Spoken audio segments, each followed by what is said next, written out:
السلام علیکم فرینڈس، تو آج کی اس ویڈیو میں ہم سبق نمبر 7 سبق نمبر 8 یہ آخر کے اسباق ہیں۔ اس کے بعد کیا ہے، ابتدائی اردو کا دوسرا پارٹ شروع ہو جائے گا۔ تو اس میں جو ہے ہم دو اسباق کو پڑھیں گے، پاؤں یا جوتا۔ ایک کہانی ہے اور اس سے ہمیں کچھ سیکھ ملتی ہے۔ ایک عالم اور ملاح کہتے ہیں کشتی چلانے والے کو۔ تو اس کو پڑھیں گے اور اس کو سمجھیں گے کہ یہ کہنا کیا چاہتی ہے اسٹوری، ٹھیک ہے۔ تو چلیے میں پڑھتا ہوں، اس کو آپ سن لیجئے۔ میں نے کبھی قسمت کی خرابی یا آسمان کی سختی کی شکایت نہیں کی۔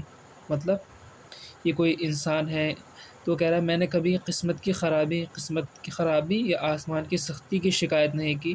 ایک بار ایسا ہوا کہ میں ننگے پاؤں تھا، یعنی وہ آدمی کیا تھا، ایک بار ننگے پاؤں تھا اور جوتا بھی نہ خرید سکتا تھا۔ اسی غم میں کوفے کی مسجد میں داخل ہوا۔ وہاں میں نے ایک آدمی کو دیکھا جس کے پاؤں ہی نہیں تھے۔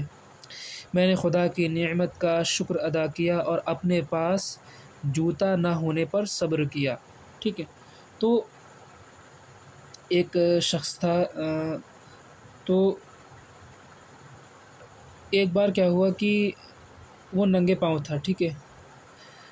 تو اسے بہت غم ہوا، تو وہ ایک مسجد میں گیا، تو جہاں اس نے ایک آدمی کو دیکھا جس کے کچھ پیر ہی نہیں تھے، اس کے پیر ہی نہیں تھے۔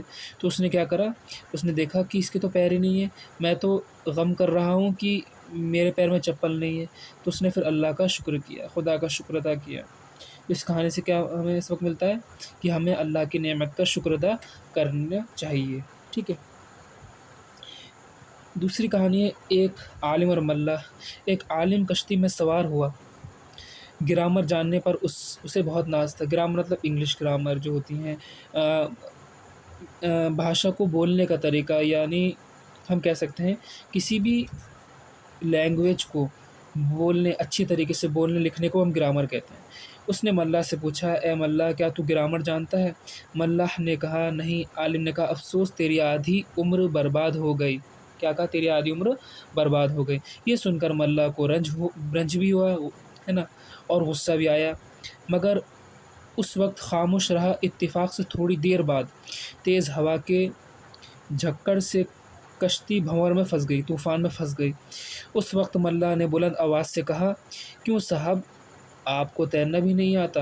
تیرنا بھی آتا ہے یا نہیں؟ عالم نے کہا نہیں مجھے تیرنا نہیں آتا۔ ملاح بولا افسوس آپ کی تو ساری عمر بیکار گئی، کیونکہ کشتی اب ڈوبنے والی ہے۔ اس لیے کہتے ہیں کہ کسی کو بھی چھوٹا نہیں سمجھنا چاہیے، ہے نا، اور کبھی بھی غرور نہیں کرنا چاہیے، ہے نا، کسی کو اپنے سے چھوٹا نہیں سمجھنی۔ ہر کوئی اپنی جگہ پر کیا ہے، بڑا ہے، ٹھیک ہے، کوئی علم میں، کوئی ہنر میں۔ تو آگے کی ویڈیو میں ہم دوسرا پارٹ شروع کریں گے، تو اس کو دیکھیں اور اس کو لائک شیئر کریں اپنے فرینڈس میں، اور ہمارے چینل پر نئے سے سبسکرائب کریں۔ جزاک اللہ۔